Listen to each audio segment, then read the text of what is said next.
భగవాన్ శివుడు చాలా పరమపదము మరియు శక్తివంతుడు.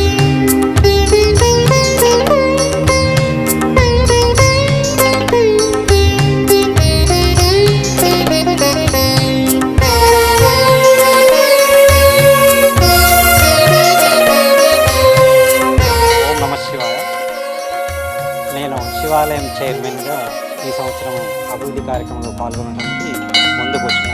గత 1000 ఏళ్ళ నుంచి ఎంతోమంది వచ్చినా కానీ వాళ్ళు చేసిన అభివృద్ధిని బట్టి వాళ్ళు కూడా డెవలప్ అయ్యింది. కోరిన కోరికలు ఎమ్మటే తీరుస్తుంది. అదేవిధంగా ప్రతి సంవత్సరం కూడా అనేక రకాలైనటువంటి ఒక్కొక్క వ్యక్తి ఒక్కొక్క విధంగా డెవలప్ చేసుకుంటూ పోతున్నారు. దీనికి ప్రభుత్వం కూడా సహాయ సహకారాలు అందిస్తుంది. ఇంకా అందించాలని కూడా మా గ్రామం తరపున శివాలయం తరపున కోరుకోవడం జరుగుతుంది. గతంలో ఎన్నో ఫండ్స్ వచ్చినాయి, దాన్ని ఉపయోగించుకున్నారు. కానీ ఇంకా ఇప్పటికి కూడా డెవలప్ కావాల్సిన అంశాలు చాలా ఉన్నాయి. దీనికి ముఖ్యంగా వచ్చిన భక్తుల్లో నిద్ర చేయడానికి కాటేజ్ లాంటి విషయాలు కూడా అవసరం ఉంది.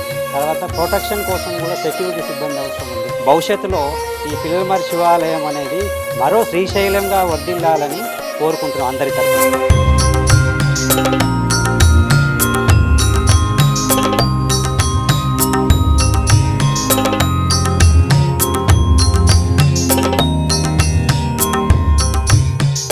శ్రీగురుభ్యో నమః.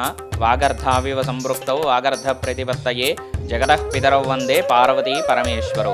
చారిత్రాత్మకమైన 12వ శతాబ్దపు కాకతీయులు ప్రతిష్ఠించినటువంటి శివాలయాలు నేటి వరకు కూడా విశేష పూజలు అందుకుంటున్నటువంటి సూర్యాపేట జిల్లా అతి చేరువలో ఉన్నటువంటి చారిత్రాత్మకమైన పిల్లలమర్రి శివాలయాల్లో ఉన్నాం. ఈ శివాలయాలు వంశపారంపర్యంగా అనువంశికంగా మా యొక్క వంశస్థులు చేస్తూ వస్తున్నారు. నా పేరు మునగలేటి సంతోష్ శర్మ. ప్రస్తుతం ఈ యొక్క పిల్లలమర్రి శివాలయాల్లో వంశపారంపర్య ప్రధాన అర్చకుడుగా విధులు నిర్వహిస్తున్నాను.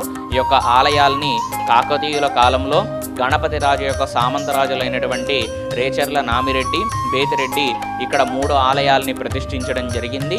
మొదటి ఆలయం వచ్చేసి శ్రీ మహాదేవ నామేశ్వర స్వామి ఆలయం, రెండోది శ్రీ శ్రీకూటేశ్వర స్వామి ఆలయం, మూడవది శ్రీ బ్రహ్మ సమేత సరస్వతి అమ్మవారి యొక్క ఆలయం.